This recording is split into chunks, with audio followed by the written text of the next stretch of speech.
প্রিয় মায়ের দোয়া ক্রিকেট টিম, তোমাদের উদ্দেশ্যে কিছু কথা না বললেই নয়। কথা হচ্ছে গিয়ে, তোমরা যে ঈদের দিনে খেলাটা ফেলাইছো, খুব ভালো কাম করেছো। কিন্তু কোনো ক্রমে যদি ঈদের দিন খেলা হারিয়ে যাও, কপালে শনি আছে। একটা টাকাও পাবে না, একটা কানা করি পাবে না ঈদের সেলাম হিসেবে, বুঝছাও?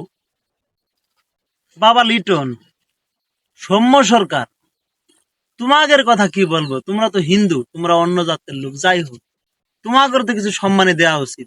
সেটাও দিব, কোনো সমস্যা নাই। কিন্তু ভালো করে খেলা খেলতে হবে।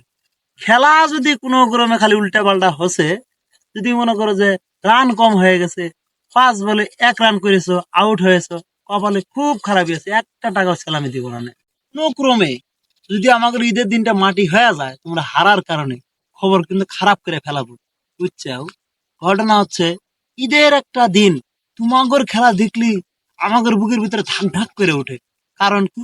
কারণ হচ্ছে কখন যা হারে যায়, কখন যা হারে যায়। তোমরা মেলা কাদাইছো, আর কাদায়ও না।